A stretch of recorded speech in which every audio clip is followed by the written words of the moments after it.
Kalau BUMN dihapus, gimana nanti pegawainya?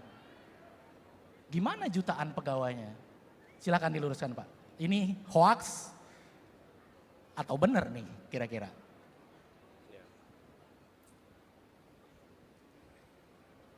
Jadi gini, ada jenis informasi yang kalau kita mendengar sudah langsung tahu ini masuk akal atau tidak. Oke.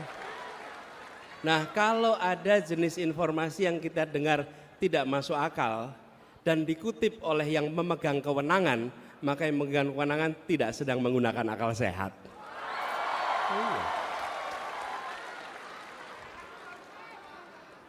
Kan kira-kira mana mungkin BUMN dihapus, mana mungkin. Jadi ketika kemudian itu malah Pak Menterinya yang ngomong, loh Pak Menterinya memang nggak berpikir kritis gitu. Di mana critical thinkingnya gitu kira-kira. Ini sebelum ngomong soal substansinya ya. Jadi ketika mendengar informasi itu kita bisa nakar, oh ini masuk akal atau tidak gitu. Ini jelas tidak masuk akal. Nah, apa yang terjadi? Malah justru harus ditata ulang. Kelihatannya BUMN kita ini sudah banyak yang mengalami problem yang terlalu besar. Kita nggak usah bahas di sini problemnya. Nanti kita mengalami penambahan pikiran. Tapi yang saya ingin sampaikan bahwa itu tidak benar, itu fitnah dan fitnah yang tidak masuk akal. Kemudian kami ingin tegaskan, BUMN ke depan adalah BUMN yang menjalankan fungsi negara. Negara itu punya dua tangan, satu namanya birokrasi, satu namanya korporasi.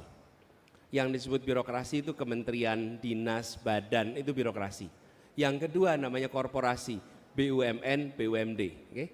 Dua-duanya punya tugas melakukan pembangunan. Jadi badan usaha milik negara jangan dipandang sebagai badan mencari untung bagi negara. Negara tidak bekerja mencari untung. Saya tadi malam katakan negara tidak berdagang dengan rakyatnya. Oke? Jadi dia menjalankan fungsi pembangunan. Nah, ada jenis-jenis kegiatan yang kalau dikerjakan pakai birokrasi sulit. Lebih mudah bila dikerjakan lewat korporasi. Saya beri contoh, kami di Jakarta mengelola kendaraan umum. Bisa dikelola pakai dinas perhubungan, bisa. Tapi kalau pakai dinas perhubungan ada ketentuan regulasi yang rumit. Kalau belanja pencatatan aset rumit sekali, aset negara. Mau melepas aset rumit sekali. Mau merekrut orang rumit, mau mengganti orang rumit. Kenapa? Karena itu adalah pegangan birokrasi. Tapi ketika ini jadi korporasi, PT, badan usaha milik negara, milik daerah, apa yang terjadi? Belanja mudah, membuat kontrak mudah, melakukan rekrutmen dan pemberhentian mudah, ada kelenturan korporasi.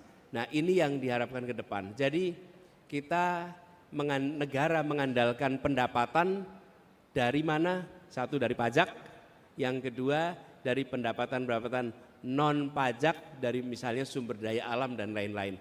Tetapi badan usaha milik negara bukan diarahkan untuk mencari keuntungan, tapi diarahkan untuk menjalankan fungsi pembangunan yang baik kalau punya untung, tapi bukan sebagai prioritas nomor satu. Gitu kira-kira.